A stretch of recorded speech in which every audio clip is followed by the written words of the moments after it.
Hello YouTube, welcome to MTGA. Today we are going to have a look at my top 10 cards out of Kamigawa Neon Dynasty for Historic Brawl. This deck has been around for a week now, and I thought it would be a nice thing to just look back and let's see what cards were are performing and what cards are not. Well, today we're only looking at the good ones, and that why this is a top 10. One last thing that I want to say, I'm purely rating these cards of putting them into the 99 of your deck, not playing them as a commander, because that is a whole different thing, I think. Anyways, let's start with Patchwork Automaton. And the reason why I've picked this card is because this is a card you're going to see every single time somebody is going to play Affinity aggro. This card is just absolutely nuts in the correct deck for it, and like if you play Artifact aggro, you're going to play this no matter what, basically for the end of time. Enthusiastic Mechanard coming in at number 9, and he is a pretty cool card, but the main thing here is that it is an artifact that reduces the cost of other artifacts, and that at a very cheap cost. The reason why he's not absolutely busted broken is because he's just tying you into Izzet colors, and there's currently like only one commander, I believe, that really utilizes this, and that is Joyra.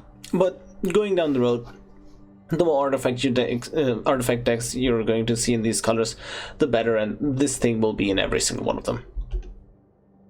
Regna Bank Buster. This vehicle does a lot of things for a lot of different decks, and that is why it's in here.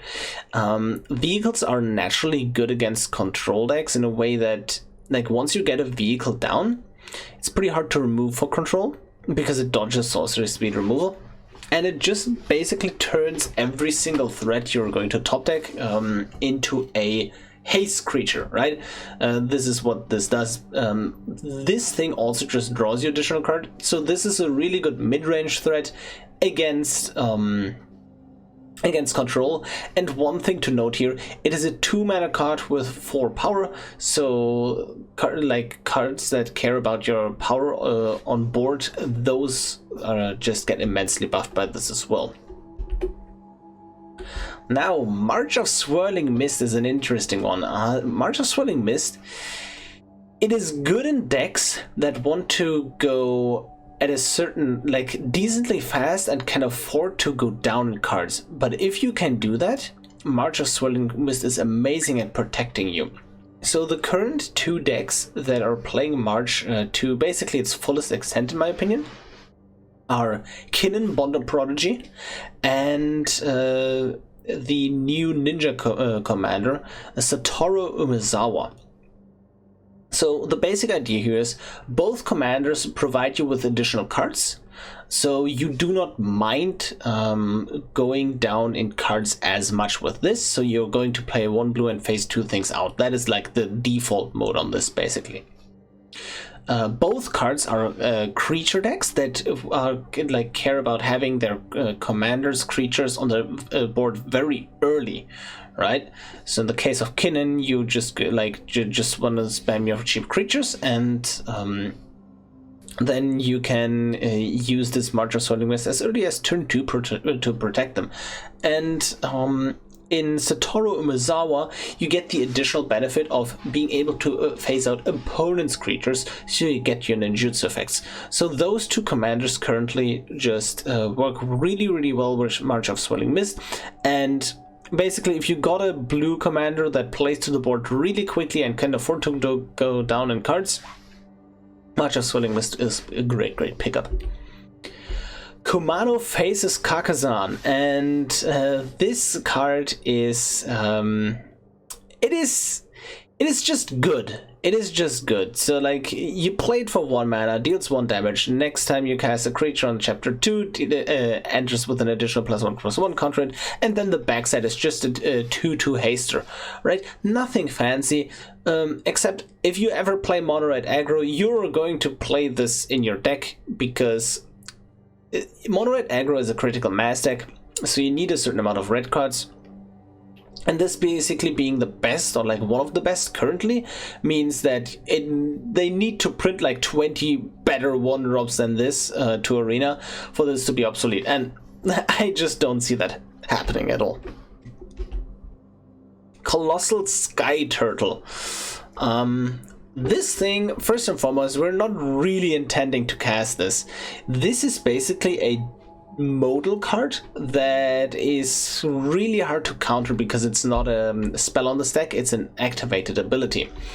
And the decks that this goes in is anything Simic extra turns related, because that is what you're mostly going to use this first effect for.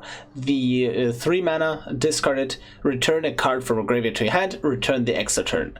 And the good thing here is you have a regrowth effect that can, like, the problem is if you're just flooding on regrowth effects, you're just dying early and you can't do anything and you can't get to your extra turns. But in case you're just flooding on these effects, you can just pitch this and bounce something for 2 mana, and that is just perfectly fine to stay alive. So that is why Colossal Sky Turtle is up here. Now we have a Moon Snare prototype. And this is, you know, like you sense a pattern. I really like cards that do something very early on to get the game, like, just build your big snowball that is unstoppable. And Moonsnare Prototype is also the kind of card that does that. This is going to see play in a bunch of artifact decks that can just dump out cheat artifacts extremely early. Emery comes absolutely to mind, right? Like, that is one of the clear winners from this. And the thing with Moonsnare Prototype is you don't even need to play this in an artifact deck if your commander is an artifact, but I mean, usually you're going to play this in artifact decks, right? And then the additional benefit from this is, yes, it gives you like blazing fast speeds in the early game, but if you draw it late, you can still just pitch it and just remove any non-land permanent or like just put it into the top or bottom. Yes, 5 mana is a bit expensive, but in artifact decks, you're just ramping so much that you can just have that 5 mana laying around if you're like in top deck mode or something like that. So yeah, Moonsnare Prototype, a card that can just really speed up your game plan, and it's just amazing. Joukai Naturalist. I mean, who saw that coming, right? It's a 2 mana 2/2 enchantment creature, right? So already worth to look at for some enchantment decks. And it just makes it so your enchantment spells cost 1 less to cast. As opposed to the artifact version of this that we discussed earlier, this basically ticks all the boxes for enchantment decks, because most enchantment decks are in these colors, whereas a lot of artifact decks are not necessarily in red-blue. But like, man, like basically all the enchantment decks except like maybe one I can currently think of are in green-white. So you're going to see this in a lot more decks than like just one of them. And yeah, it is extremely good. It ramps you pretty hard, because like your enchantment lists usually just run a lot of like 1 or like, well, 2 or 3 mana enchantments anyways, because they just want to spam enchantments like, and then get the, when you cast an enchantment, draw cards effects, and this just further amplifies that game plan and is really potent at that. And then at number 2 we have Tamu's Safekeeping, and this is basically just the best green protection spell we have, and we likely going to get in a very long time. Just hexproof plus indestructible. The 2 life is like, okay, sure, I guess 2 life, but hexproof and indestructible, this combination hasn't been on a card on Arena yet for 1 mana whatsoever. It is like extremely tough to interact with a card that is hexproof and indestructible. We do have a few ways around that, right? Namely, black board wipes or like black sacrifice effects can get around that. But it is extremely potent. If you have a commander that you play early and you want to protect, you're going to play this 100% of the time, right? Marvin, Zavala, and then obviously Kinnan wants this. Like, if you play a green creature commander that just comes out early and you want to stay on like have it stay on the battlefield. Tamu Safekeeping is basically the first protection spell you grab from the shelf. So it is absolutely amazing. And then my number one card, oh, well, should I say cards, I just put the new legendary lands at together at the top spot, because frankly these are really easy to put into your decks. You like, even Aiganyo, Seal of the Empire, this is arguably the worst one, right? But if you're mono white, there is almost no reason not to play this, right? It is just that easy to play. It's just an untapped white source, so yeah, it is just amazing. And then if we look through the other ones, Otawara, Soaring City, this has a better effect where you just pitch it and you return an artifact, creature, enchantment, or planeswalker to their owner's hand. And remember, these kinds of effects are pretty hard to counter because they're activated abilities.